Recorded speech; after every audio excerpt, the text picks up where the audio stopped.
on the march. The empire's on the run. Alex Jones and the GCN Radio Network. A man who was viciously attacked last week by Baltimore cops, seemingly for no reason other than being in a high crime area. Well, he has lost his struggle for life in the hospital. Freddie Gray, only 25 years old, has become the latest victim in the epidemic of police murders of American citizens. The aftermath of the attack was captured on video. You can see it right now at Infowars.com, and it shows Gray getting picked up off the ground, clearly with a broken leg, as the officers dumped him in the back of a police van. Gray was hospitalized and put in critical condition with a shattered vertebrae, a broken spine, a broken leg, and a crushed larynx. Gray underwent emergency spinal surgery yesterday, where he died and was pronounced dead at the hospital. For more details on this story, plus updates, be sure to check out Infowars.com.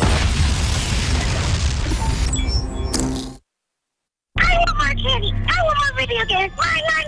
And it's that type of behavior that spurred me to do the research to develop a true nutraceutical formula that was designed to smooth out and help children focus. All of our children are hit with modern mind control. Television, music, fast food, GMOs, sugars, you name it. Young humans have not yet developed their nervous system and are being hammered daily by globalist concoctions. It's no wonder they can't focus and calm down, and then are put on dangerous psychotropic drugs. Working with my team, we set out to find the best formula with the highest quality ingredients that children would actually like and take. We worked with the leading manufacturer in nutritional supplements that are safe for children to bring you the most affordable and powerful calming formula out there. Introducing Child Ease with herbs and calming extracts like chamomile and lemon balm and essential nutrients that taste great. Obtain your Child Ease today at InfoWarsLife.com. That's Child Ease exclusively at InfoWarsLife.com.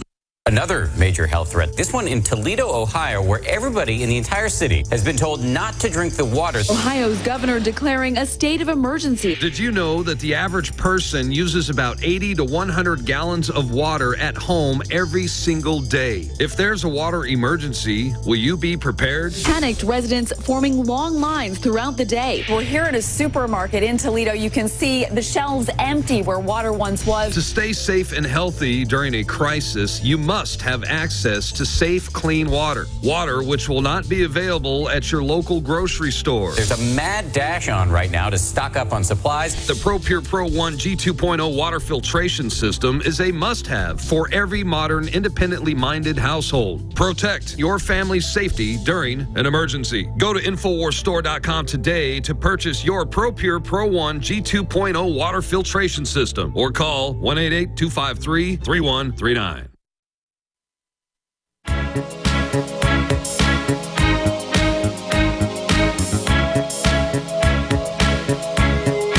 Everybody knows that the dice are loaded. Everybody rolls with their fingers crossed. Everybody knows the war is over. Everybody knows. Welcome back to the Alex Jones Show. I'm David Knight, your host today. We have Paul Joseph Watson joining us from the UK. We've been talking about his article on Infowars.com. JP Morgan Chase bans storage of cash in its safety deposit boxes. We're going to move on to another story that he's got now. U.S. Army forces cadets to wear high heels to promote a feminist campaign. And if you want to talk to Paul, ask him a question, comment on these stories, we're going to take some of your calls. 800-259-9231. That's 800-259-9231. I want to play this clip that's embedded into the story right now. This is the ROTC. They're telling them that they have to wear high heels, I guess, so that they would identify with feminists. Paul will break that down for us, but here's the clip.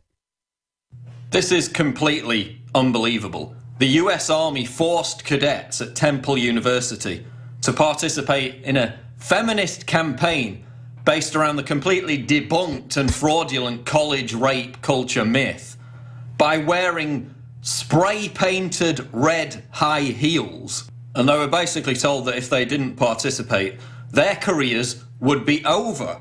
This has emerged out of a Reddit post from a cadet who participated in the event.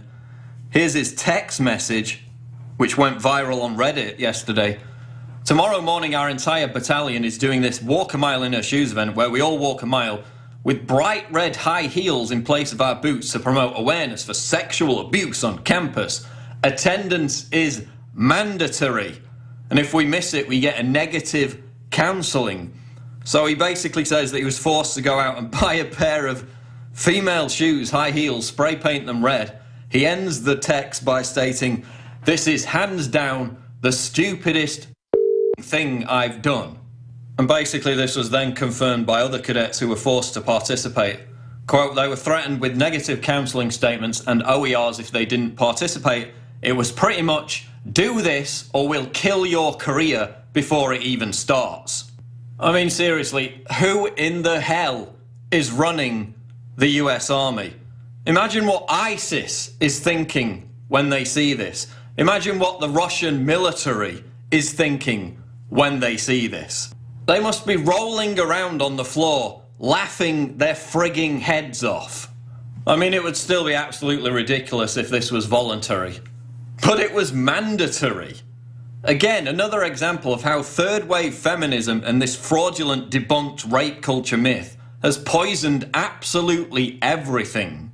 So while the US Army is pushing this ridiculous promotion of this fringe third-wave feminist ideology and mandating that cadets take part in it or basically have their careers finished on the spot, they're simultaneously telling members of the Army not to donate to Tea Party or Christian groups, while Christians are being systematically purged from the US military. And again, why is this whole college rape culture myth still being peddled by third-wave feminists when the Justice Department's own figures released last year said that the 1 in 5 female victims of rape on campus figure, which has been peddled by feminists for 5 years, was complete baloney? The actual number is 0.03 in 5, which is actually less than women in the general population. This is a complete hoax. Yet the myth continues to be circulated by feminists, despite the complete collapse of the UVA rape story. I don't even know what to say about this anymore. I'm literally just shaking my head. The US Army forcing cadets to wear red spray-painted high heels to support some dumb feminist campaign, which is based around complete hoax and fraudulent statistics about a rape culture on campus that doesn't exist. Let me know what you think in the comments below. This is Paul Joseph Watson for Infowars.com. Amazing report, Paul. Yeah, that is absolutely one of the most asinine things I've ever seen in my life, especially if you look at that picture there, that close-up of the feet. I looked at that. It's like, that looks like the Grinch Who Stole Christmas or some kind of weird thing like that. Or Leanne said it looks like a house is about ready to fall. Like the Wicked Witch of the West. But I have a question, Paul. I mean, could it be that maybe this isn't a feminist thing with the high heels? I mean, you know, a lot of feminists will push back against that high heel thing. To me, this looks like yet another instance of them pushing a transsexual cross-dressing agenda that seems to me like they are really pushing that agenda very, very hard in the media right now. I mean, that's what that looked like to me. That looked like a Bruce Jenner exercise. Well, it's an event called Walk a Mile in Her Shoes, and it's basically run by this organizer who claims that 1 in 4 American women are victims of rape. So completely baloney statistic. And of course, this is what feminists have seized upon, even in the aftermath of the Rolling Stone collapse of the UVA rape scandal fraud. Again, as I mentioned in that video, the actual figure is 0.03 women are victims of sexual assault in universities, which is less than women in the general population. So they've contrived this whole phony college rape culture myth. And in a way, it's very onerous. You know, this was mandatory. In some places it was voluntary, some places it was mandatory. But you know, what's the message if you refuse to participate? Well, do you support rape? Do you oppose victims of sexual assault? And then I was contacted by a US Army service member about an hour after this video was posted, who said that not only are they doing this at universities for cadets, his unit, which served in Afghanistan, were forced, this was mandatory, to parade around in red spray-painted high heels at an event promoting and supporting the same campaign in 2011, and he provided a link to that. He was an army medic. He said that basically the only way to get out of it was to fake an injury or to pull some form of guard duty. Wow. So again, they forced them to do it. It would be one thing if it was voluntary, but they're making them do it under threat of ending their careers, parading around U.S. Army soldiers in red high heels while ISIS is beheading people in the Middle East. I mean, what do they think when they look at this? What does Vladimir Putin think when he looks at this? He's thinking, I'm much safer than I thought. He's looking at that because the military has got an agenda that absolutely has nothing to do with its stated purpose, just as the schools have an agenda that has absolutely nothing to do with their stated purpose. You know, when I look at this, Paul, like I said, you know, I understand that there's this phony rape agenda statistics, you know, based on phony statistics about rape on college campus and that sort of thing that's also being used as the excuse for this. But I honestly, when I look at this, I think this is part of a massive, massive push to put transsexualism out there. At the very least, this is not a pro-feminist message. I don't know, maybe the feminists have changed, but I never saw feminists as being the kinds who would, kind of people who would embrace red high heels. I mean, they were the kind who pretty much rebelled against that. To me, if anything else, it looks like an anti-masculine agenda. It's not a pro-feminist agenda. It's basically anti-man when they're doing this. Well, yeah, I mean, not a lot of third wave feminism makes sense, so you're right. But yeah, a lot of the comments in response to this was that this was about emasculating men, which again ties into a related article I did yesterday, which is about this for-profit company called We End Violence. And they're involved in the colleges, in the universities, students across America now, as a result of this, you know, Anti-Sexual Assault Act passed by Obama a couple of years ago. They're being forced to take these courses where they have to choose politically correct answers before they're allowed to proceed in this online course. If they don't complete the course, they don't enroll for their classes in the next semester. So this is mandatory for everybody. They're already pushing to make, you know, gender study classes mandatory. Now they're literally putting in these re-education programs. And as you mentioned before, this is all about emasculating men. In fact, the company says that its goal is to, quote, challenge men and masculinity. Like there's something inherently wrong with that. And again, it's all about framing men as likely rapists, potential rapists. It's about policing language. It's about cultural Marxism. If you go through these examples in the article, it's about how you should think, how you should act, what you should say around women. It's about controlling people's behavior. And it's mandatory for many university students across the country. Again, completely ridiculous. It was just yesterday we had a couple of articles about how kindergarten and primary people. Yeah, go ahead.